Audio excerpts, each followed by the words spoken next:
Super ಶ್ವೇ ಅಂತೂ ಇಂತೂ ರಾಯರ್ ಹೆಸರು ಕಾರಿಗೆ ಬಿತ್ತು.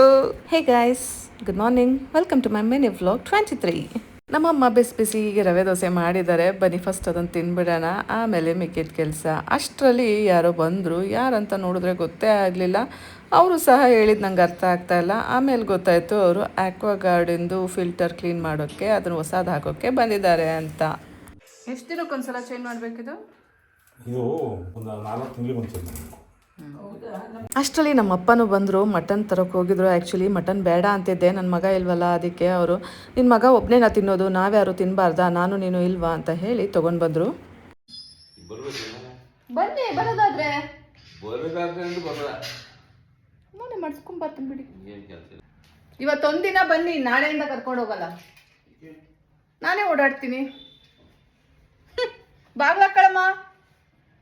ನಾನಿವತ್ತು ಬಂದಿರೋದು ಸಂತೋಷ್ ಸ್ಟಿಕ್ಕರ್ಸ್ ಆ್ಯಂಡ್ ಕಾರ್ ಆಕ್ಸೆಸರೀಸ್ಗೆ. ಯಾಕೆ ಗೊತ್ತಾ, ನಮ್ಮ ಕೆಂಪಿಗೆ ಆ್ಯಕ್ಚುಲಿ ಇವತ್ತು ಸ್ವಲ್ಪ ಸ್ಟಿಕ್ರಿಂಗ್ ಮಾಡಿಸೋಣ ಅಂತ ನನ್ನ ಬಹುದಿನದ ಕನಸು ಗೈಸ್. ಇದು ಇಲ್ಲಿ ತುಂಬ ಚೆನ್ನಾಗಿ ಮಾಡ್ತಾರೆ ಅಂತ ಗೊತ್ತಾಯಿತು, ಹಾಗಾಗಿ ಇಲ್ಲೇ ಬಂದಿದ್ದೀನಿ. ನೀವು ಚನ್ನರಾಯಪಟ್ಟಣದವರಾಗಿದ್ದರೆ ನೋಡಿ, ಇಲ್ಲಿ ಬರ್ಬೋದು. ಸಂತೋಷ್ ಸ್ಟಿಕ್ಕರ್ಸ್ ಆ್ಯಂಡ್ ಕಾರ್ ಆಕ್ಸೆಸರೀಸ್ಗೆ ತುಂಬ ಚೆನ್ನಾಗಿ ನಿಮಗೆ ಸರ್ವಿಸ್ ಕೊಡ್ತಾರೆ. ನಿಮಗೆ ಯಾವ ರೀತಿ ಬೇಕಲ್ಲ ಆ ರೀತಿಯಾಗಿ ನಿಮ್ಮ ಟೈಮ್ಗೆ ಅನುಗುಣವಾಗಿ ಅವರು ಪ್ರತಿಯೊಂದನ್ನು ಮಾಡಿಕೊಡ್ತಾರೆ.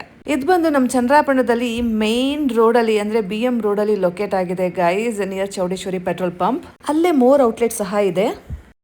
ನಮ್ಮಪ್ಪ ನನ್ನ ಜೊತೆ ಬಂದಿದ್ದು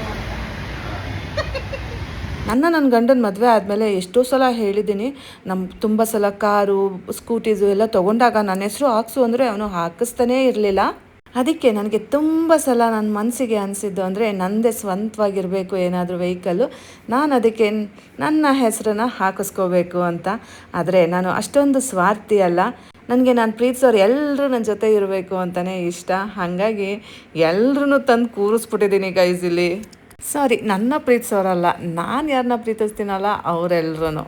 ಪ್ರೀತಿಸೋರಿದ್ರೆ ಸಾಕ, ದಾರಿ ತೋರಿಸೋರು ರಾಯರು ಮತ್ತು ಕೊರಗಜ್ಜನೂ ಇರಬೇಕು ಅಲ್ಲ, ಸೊ ಅವ್ರನ್ನೂ ಸಹ ಹಾಕಿಸ್ಕೊಂಡ್ಬಿಟ್ಟೆ. ನಾನು ಪ್ರೀತಿಸೋರಿದ್ರೆ ಸಾಕ, ನನ್ನನ್ನು ಪ್ರೀತಿಸೋರು ಬೇಕು ಅಲ್ಲ, ನಮ್ಮ ಅಪ್ಪ ಅಮ್ಮನ ಮರೆಯೋಕ್ಕಾಗತ್ತಾ, ಅವ್ರನ್ನೂ ತಂದು ಕೂರಿಸ್ಬಿಟ್ಟೆ. ಸಾರು ಘಮ ಘಮ ಅಂತ ಆಯ್ತಲ್ಲಮ್ಮ.